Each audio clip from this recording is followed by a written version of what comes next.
Have you ever wondered, what if growing older isn't the beginning of the end, but the beginning of something deeper? What if this stage of life, often labeled as decline, is actually a doorway to profound peace, clarity, and even joy? In a world that celebrates youth and productivity, aging can sometimes feel like a slow fade into invisibility. But the timeless wisdom of Buddhism tells a different story. It whispers to us, this is not your ending. This is your awakening. In this video, we'll embark on a journey that redefines aging, not as a loss, but as a gift. You'll discover how Buddhist teachings, rooted in compassion, mindfulness, and inner freedom, can transform your 50s, 60s, 70s, and beyond into the most meaningful, liberated, and peaceful years of your life. Whether you're recently retired, navigating grief, or simply wondering what's next, this is for you. Together, we'll explore 5 powerful chapters, each one offering a shift in perspective and a gentle, empowering practice. From letting go of the past to living with intention and grace, this is more than just a talk. It's a quiet revolution of the soul. And if this message resonates with you, please consider subscribing to this channel, giving this video a like, and sharing it with someone you care about. Your support helps this community grow so more people can find light in their later years. Take a deep breath with me.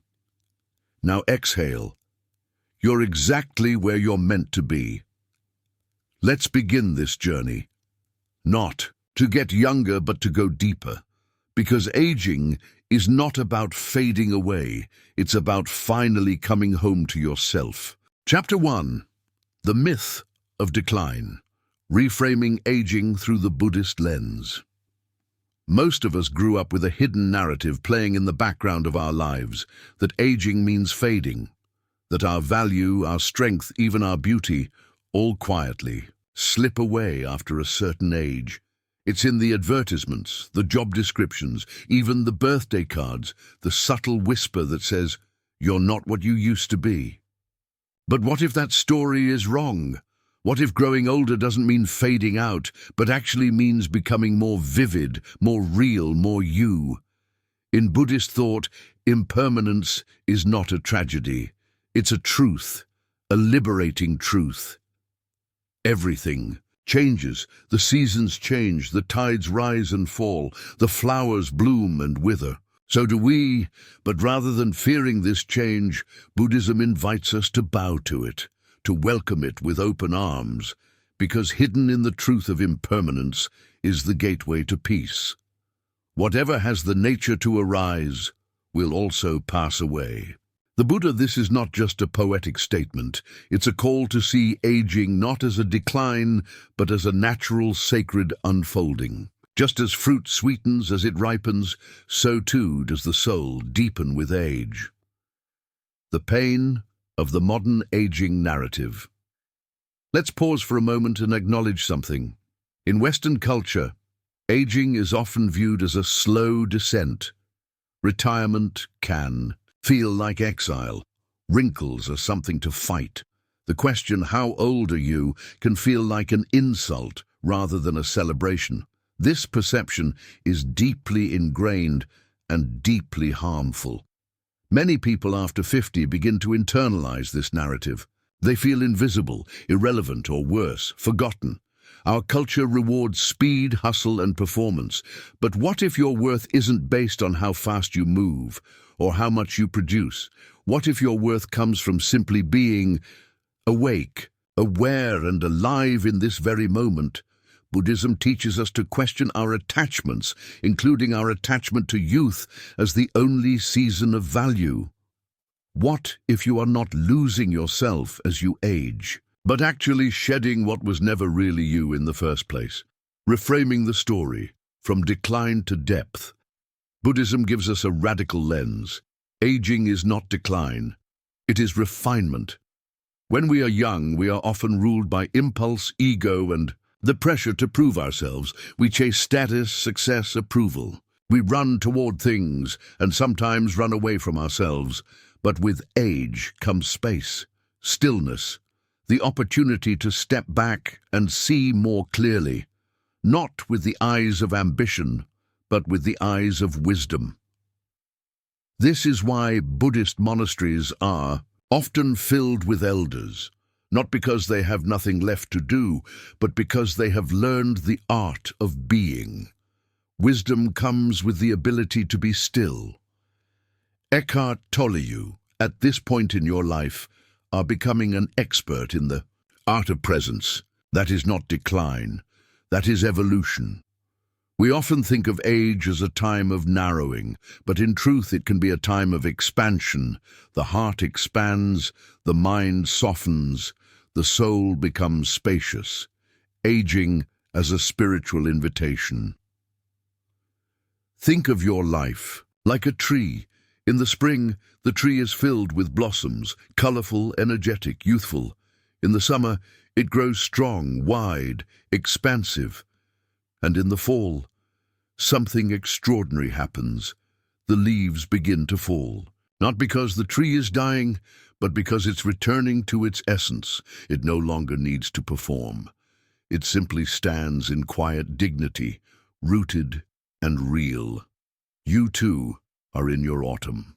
And what a beautiful season it can be, if you allow. Buddhist teacher Thich Nhat Hanh once said, "It is not impermanence that makes us suffer. What makes us suffer is wanting things to be permanent when they are not. We suffer not because we grow older, but because we resist it." The invitation here is to stop resisting and start receiving. Embracing the gift of time. Let's shift the focus. What has age given you that youth never could? The ability to listen without rushing to reply, the patience to sit with discomfort without needing to fix it, the wisdom to recognize what truly matters and let go of the rest, the courage to say no without guilt and yes without fear, the peace of knowing that not everything needs to be figured out. These are not signs of decline. These are gifts of a mind and heart that have ripened. You are not less than you were at 30 or 40. You are simply different, more grounded, more whole, more awake. In fact, many Buddhist practitioners believe that the later stages of life are the most powerful times for spiritual growth. Why? Because the distractions begin to fade, the ego softens, the hunger for more gives way to the beauty of what already is. There is less pretending, less striving, more truth. A gentle practice for reframing. Here's a small but powerful practice you can begin today. Each morning, sit in stillness for 5 minutes. Close your eyes, breathe, and as you inhale, gently repeat, "This moment is enough." And as you exhale, "I am enough." Let your breath be your anchor. Let your body be your teacher. Let your age be your guide. Over time, this simple practice rewires the heart. You begin to see aging not as a thief, but as a teacher, a friend, a path to freedom. Reclaiming the narrative. It's time we reclaim the narrative around aging. You are not on a downward slope. You are entering a sacred summit. From this higher perspective, you can see what once was and what still can be. You can finally stop running, stop performing, stop trying to be younger than you are, and instead you can begin to simply be. Be present, be honest, be free. Final thoughts for Chapter 1. Dear friend, the myth of decline is just that, a myth. You are not vanishing, you are arriving. Arriving at a stage where depth replaces speed, where meaning replaces noise, and where presence becomes your superpower. Let go of what the world told you aging was supposed to look like. Instead, begin asking, what does it mean for me now to live fully, truthfully, peacefully, just as I am? Because in the eyes of timeless Buddhist wisdom, aging is not a retreat. It is a return to your essence, to your truth, to yourself. And that, dear one, is the greatest gift of all. Chapter 2. The awakening. Discovering your true self after 50. They say that life begins at 40. But what if the real awakening doesn't happen until after 50? Not the kind of awakening that comes with excitement and fireworks, but a quieter, deeper awakening. One that feels like remembering something you forgot long, long ago. For most of our lives, we are busy playing roles. The role of the parent, the partner, the professional, the provider. We wear different masks day in and day out, sometimes so many for so long, that we begin to believe the mask is the face. But something begins to shift when we reach the second half of life. We begin to ask, who am I? When no one is watching. Who am I now that the children are grown, the job is behind me, the titles no longer matter, the quiet longing to be real? There's a moment that happens to many of us around midlife. It can come on a quiet morning with a cup of coffee or in the middle of a sleepless night. A soft voice inside that whispers, there must be more to life than this. In Buddhism, this whisper is not a crisis, it's a calling. It's the beginning of what teachers call the return to the true self. The greatest journey is the journey inward. The Buddha, this journey doesn't begin with answers. It begins with space, with the willingness to be still, to listen. Not to the noise of the world, but to the quiet of your own soul. The concept of no self and finding the real you. Buddhism introduces a beautiful paradox, the idea of anatta, or no self. This doesn't mean you don't exist. It means that the version of you you've clung to, the job title, the achievements, the expectations, isn't the whole story. You are not your resume. You are not your mistakes. You are not even your name. You are awareness. You are presence. You are the space behind the eyes that has watched your entire life unfold. And for many people, that realization doesn't come in their 20s or 30s. It comes after 50, when there's finally enough silence to hear the truth. Story. Awakening. In the garden. Let me tell you a story. I once met a man named Daniel in his early 60s. He had spent 35 years working in finance, suits, skyscrapers, and strategy meetings. A success by every conventional measure. But when he retired, he told me something that surprised me. I spent my whole life climbing a ladder, and only when I got to the top did I realize it was leaning against the wrong wall. Daniel didn't fall apart. He fell inward. He began gardening, not as a hobby, but as a meditation. He planted tomatoes, lavender, sunflowers. And slowly, as his hands sank into the soil, so did his awareness sink into something deeper. He told me one day, I used to think I had to be somebody. Now, I just want to be real. That's the kind of awakening this chapter is about. The one that brings you home to yourself.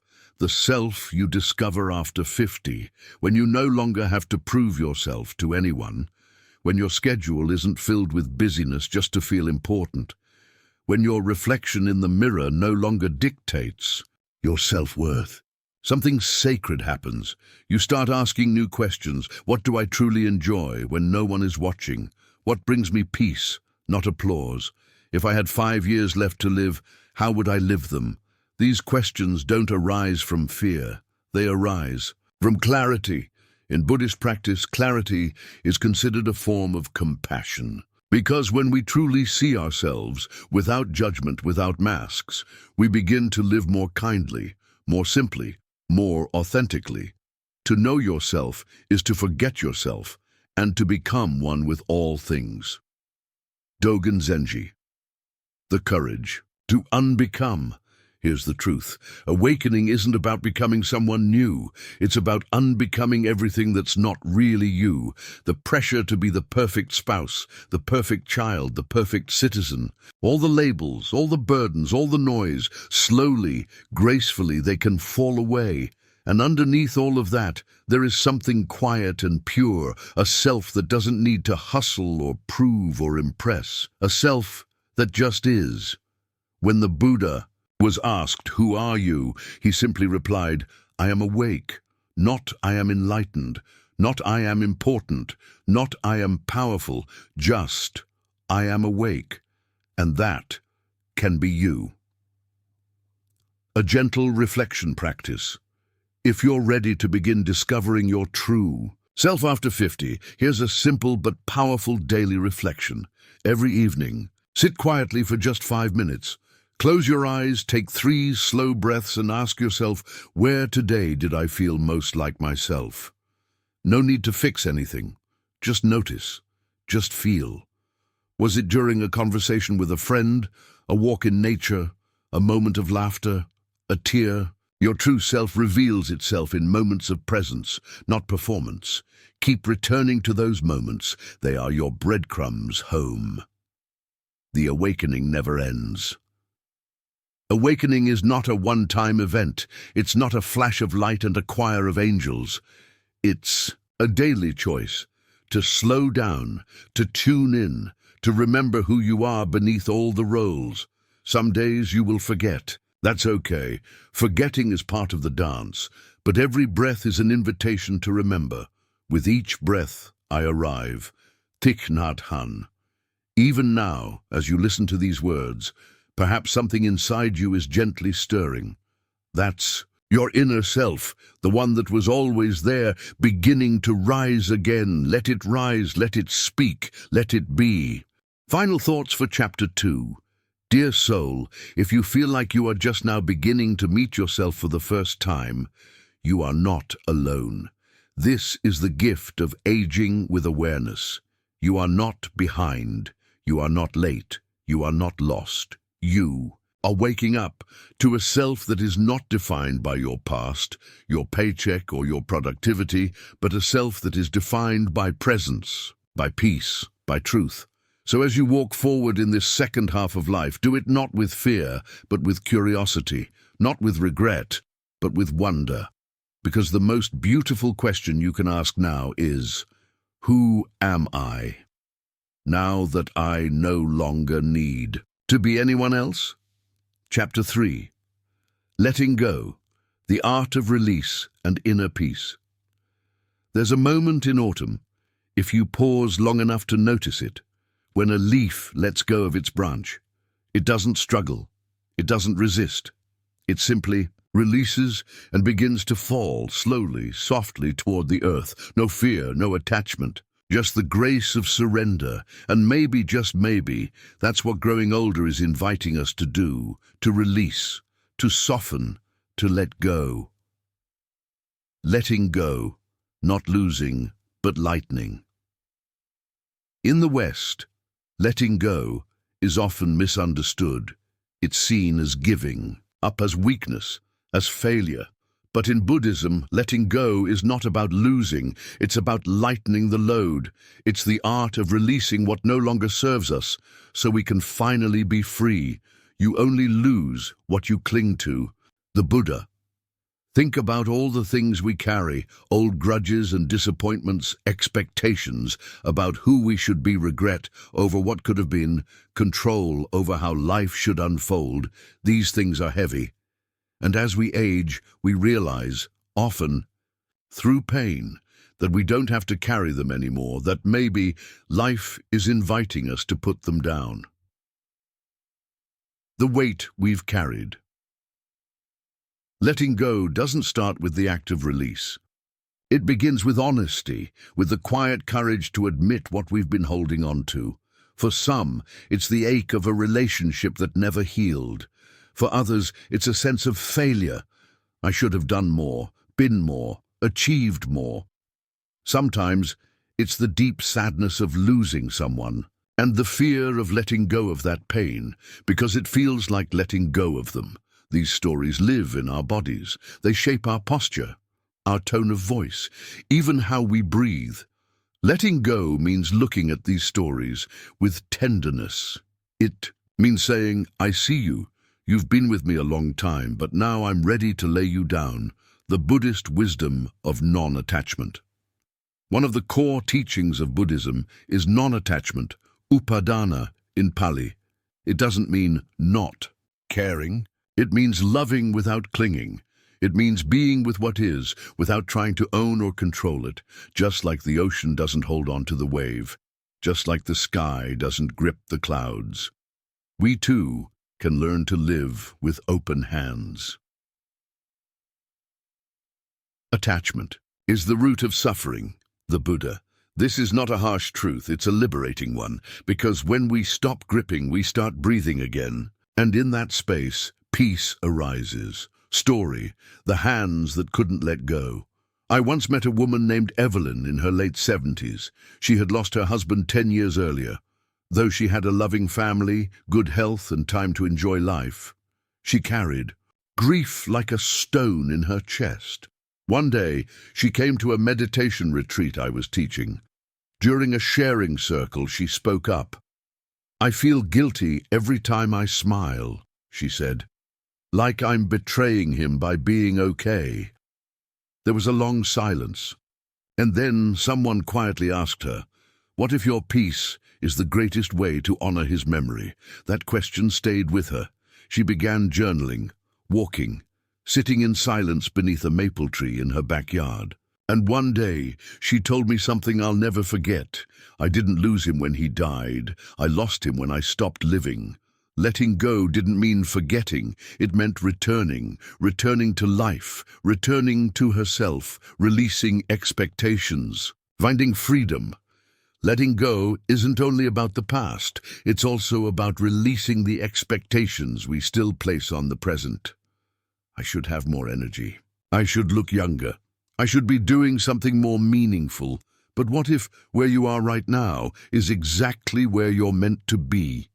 Buddhism teaches that suffering often comes not from reality, but from the gap between reality and our expectations. When we drop the should, we meet the is. And in that meeting, something amazing happens. We relax. Peace comes from within. Do not seek it without. The Buddha. Letting go of the pressure to be somewhere else is the beginning of being truly here. A simple practice. The hand. Meditation. Here's a practice you can try right now. Step 1. Hold your hands tightly in fists. Notice the tension. Breathe. Step 2. Slowly, gently begin to open your hands. Step 3. With each breath, feel your fingers soften until they're wide open. Now ask yourself, what am I ready to release? Maybe it's a name, a feeling, a memory. No need to force anything. Just notice what arises. This small physical gesture can speak volumes to the heart. Letting go is a daily ritual. Letting go is not a one-time decision. It's a daily, gentle practice, a quiet question we return to again and again. What am I holding that I no longer need? It could be a belief, I'm not good enough. It could be a habit, rushing through your mornings. It could be a fear, what if I'm alone? Each time you ask, you create space. Each time you release, you return to peace. Letting go is not about erasing your past. It's about unclenching your heart so life can flow through it again. The peace after the storm. Many people think peace is the absence of pain, but true peace is the ability to hold pain without being defined by it. It's not the empty sky, it's the calm that follows the storm. When we learn to let go, not just once, but over and over again, we begin to move through life with softness. Not fragile softness, powerful softness, like water, like wind, like truth. Final thoughts for Chapter 3. Dear one, you've carried so much. You've held families together. You've weathered loss. You've chased dreams, nursed wounds, made sacrifices no one saw. And now, life is inviting you to open your hands, to drop the weight, to breathe deeper, to live lighter.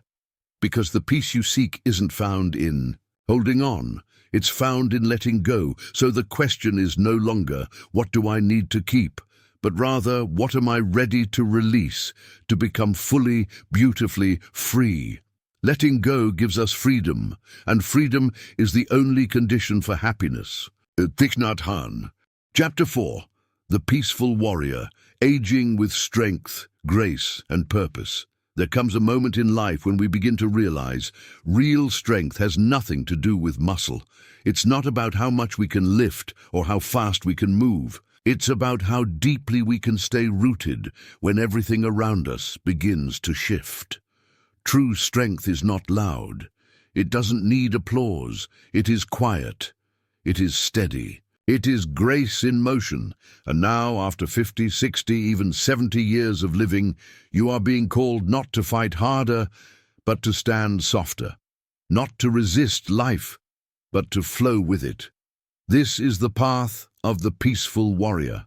Redefining strength in the second half of life. Western culture glorifies the warrior in their youth, fast, fierce, invincible, but Buddhism offers us a deeper image. The warrior who has endured, who has seen much, and who fights not with fists, but with presence. The peaceful warrior is one who has turned the battle inward, who no longer wages war against the world, but seeks peace within. Conquer yourself, and you will conquer 1,000 battles. The Buddha. This kind of strength doesn't fade with age. In fact, it grows because it comes from experience, from loss, from learning to rise again. Inner strength, the power that no one sees. There's a kind of strength you build after 50 that is invisible to the eye, but undeniable in presence. It's the strength to say no without guilt, set boundaries without shame, sit in silence without fear, forgive, not because they deserve it, but because you do, begin again, even when the world says it's too late. These are not the strengths of youth. These are the strengths of wisdom. They are born from fire, from all that you've survived. And now they live in your voice, your walk, your gaze. You've earned every bit of it. Story, the man who stood still. There's a Zen tale of a samurai who sought the greatest warrior in the land. He traveled far and wide, challenged masters and monks, but no one seemed to defeat him until he met a quiet old teacher who lived at the edge of the forest. The samurai challenged him, but the old man simply bowed and said, "I do not fight." Angry, the samurai screamed, insulted him, cursed his name. Still, the old man did not flinch. Eventually, the warrior gave up and walked away. A young student asked the teacher, "Why didn't you fight him? Why didn't you defend yourself?" The teacher smiled. "If someone offers you a gift and you do not accept it, to whom does it belong? The greatest strength is not in defeating others, it's in mastering yourself." Grace. The warriors. Gentle companion. We often think of warriors as hardened, tough, stoic, but the peaceful warrior moves with grace, a quiet dignity that radiates calm, even in chaos. Grace doesn't mean weakness. Grace means you've made peace with what you cannot change. You've softened not because life was easy, but because you finally stopped resisting what is. The bamboo that bends is stronger than the oak that resists. Japanese proverb. When we age with grace, we begin to flow. We stop forcing, we start allowing. This is what makes an elder not just older, but wise, living with purpose beyond productivity. Another myth we must release is that purpose ends with retirement, when the career is over, when the kids are grown, when the calendar is no longer full. Many people wonder, what now? But Buddhism teaches that purpose is not about doing, it's about being, your presence, your wisdom, your stillness. That is your gift now. You may not climb mountains anymore, but you can help someone else find the courage to begin. You may not speak in boardrooms anymore, but your words can heal hearts. You may not run marathons, but you can walk with someone through grief. Your existence is your message. Thich Nhat Hanh, this is not a lesser purpose, it is a higher one. The kind that doesn't expire with age, but ripens because of it. What is your inner vow? In Buddhism, there's a beautiful concept called the Bodhisattva vow, a personal, Commitment to use one's life in service of awakening for self and others.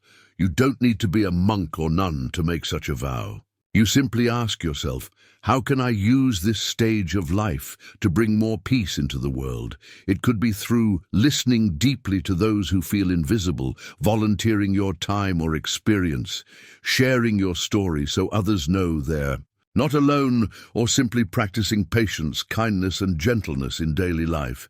This vow becomes your compass, your quiet warrior's path. It gives your days meaning, and your presence, wait, practice, warrior's breath. Here's a daily mindfulness practice to build inner strength. Warrior's breath. Sit comfortably with your spine straight. Inhale deeply through your nose for a count of 4. Hold the breath gently for a count of 4. Exhale slowly through your mouth for a count of 6. As you breathe, silently repeat, I am strong in stillness. Repeat for 5 to 10 rounds. This breath grounds you. It reminds you that you can face whatever the day brings with strength and grace. You are the warrior. Now, dear soul, you've walked through storms, you've endured losses, you've celebrated victories, mourned endings, started over again and again. And now you are not who you were. You are deeper, wiser, truer. You are the peaceful warrior, not because you no longer feel fear, but because you've learned how to face it. Not because you are untouched by pain, but because you've learned to hold it and still love. The second half of life is not a slow fade. It's a rising into your true power, not the power of youth, but the power of soul. To grow old is to grow real. Ram Dass. Let this be the season you step fully into your presence, not with force, but with peace, not with armor, but with light. Chapter 5. The Sacred Pause. Living lightly, dying peacefully. There is a moment just before sunrise when the world is neither dark nor light. The sky holds its breath. The trees are still. Time itself seems to pause. This moment is sacred, and it mirrors something many of us experience after 50, a slowing, a softening, a sense that life is no longer asking us to rush, but to rest. Welcome to what Buddhists might call the sacred pause. This is not the end, it is the great in-between. A space not to fear, but to enter with reverence. Slowing down isn't losing time, it's coming home to it. In a society that worships speed, slowing down can feel like failure. If we're not busy, we feel behind. If we're not producing, we feel useless. If we're not doing, we question our worth. But Buddhism offers us a radical truth. You are not a human doing. You are a human being, and being begins in stillness. The sacred pause is where we stop chasing and start noticing. It's the breath between words, the space between thoughts, the silence that holds everything together. It's where life becomes real again, the gentle wisdom of letting life be simple. There's a quiet beauty in simplifying, in clearing the clutter, not just from our homes, but from our minds. In Buddhist monasteries, daily life is profoundly simple. Meals are eaten in silence. Shoes are placed with care. Each action is a meditation. Why? Because presence lives in the simple, and you don't have to move to a monastery to find that presence. You can brew tea slowly and sit as you drink it. Listen to the wind without reaching for your phone. Fold laundry with gratitude. Watch the sunrise, not as a task, but as a prayer. These are sacred acts, not because they are big, but because they are true. Smile, breathe, and go slowly. Thich Nhat Hanh, the art of living lightly. As we grow older, we begin to see how much we've carried. We carried worries that never came true, opinions that didn't matter, possessions we didn't need, and expectations that weighed heavier than they were ever worth. Now life invites us to live lightly. This doesn't mean carelessly. It means freely, free from regret, free from comparison, free from the heaviness of trying to be someone we're not. Light living is not a detachment. From life, it's a deeper love of it. It means seeing each moment as a gift, not a given, and walking through the world like a breeze through bamboo, gentle, present, and free. Story: the monk who prepared for death.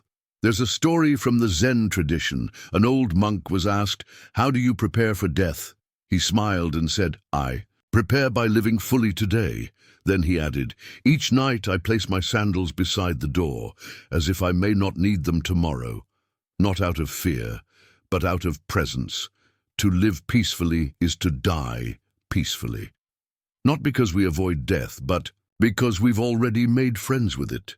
Death as a teacher, not an enemy. In the West, death is a taboo. We hide from it, avoid talking about it, pretend it's far away, but Buddhist wisdom teaches the opposite. Of all footprints, that of the elephant is supreme. Of all meditations, that on death is supreme. The Buddha. Death is not the enemy. Denial is, because when we remember we are mortal, we begin to live more honestly. We speak more kindly. We forgive faster. We love deeper. We begin to ask the most important questions. What truly matters? Who do I want to be right now? What will I leave behind? Not in wealth, but in spirit. To reflect on death is not morbid. It's sacred. It's the mirror that shows us what's real. Practice: the one breath meditation. Here's a simple practice to anchor you in the sacred pause. One breath meditation. 1. Sit quietly. 2. Close your eyes. 3. Inhale slowly and say, inwardly, "This is my only breath." 4. Exhale slowly and say, "Let it be enough." That's it. Just one breath. Fully present, fully lived. You can return to this practice anytime, waiting in line, lying in bed, sitting under a tree. Each breath becomes a homecoming. The gift of being fully here. The sacred pause teaches us that now is the only moment that ever truly belongs to us. Not yesterday's regrets, not tomorrow's worries, just this sky, this scent, this heartbeat, and that's enough. To live lightly means we no longer need to prove ourselves. To die peacefully means we no longer fear what comes next, because we've made peace here and now. You don't need to achieve anything more. You don't need to fix yourself. You need only to arrive fully, gently, gratefully into this moment and stay. Final thoughts for Chapter 5. Dear soul, your life has been a journey through chaos and calm, through love and loss, through seeking and surrender. Now you are being invited to pause, to stop chasing, to stop gripping, to stop running from the quiet and simply be, to live lightly, not because there is less to do, but because there is more to feel, to die peacefully, not because we welcome an end, but because we've already made peace with our beginning. This sacred pause is not the closing of the book. It is the deep breath before the last chapter, and it holds the greatest wisdom of all. The day you plant the seed is not the day you eat the fruit. Be patient, be present, be still, and know this: you are not fading, you are arriving to the most beautiful version of you yet. And so, dear friend, we've walked together through 5 sacred chapters of life, from breaking free of the myth of decline, to awakening your true self after 50, to gently letting go of what no longer serves you, to standing strong as a peaceful warrior, and finally, to embracing the sacred pause with lightness, grace, and peace. If there's one truth that ties all of this together, it is this: growing older isn't about fading, it's about deepening. It's not about what you leave behind, but about what you finally return to, yourself. So take a deep breath, smile, and know this: you are not too late, you are not too old, you are right on time for the most meaningful chapter of your life. If this message spoke to your heart, please consider subscribing to the channel, liking this video, sharing it with someone you love, and comment below, where in the world are you watching from? I'd love to know who's walking this path with me. Until next time, be gentle, be present, and keep walking home to yourself.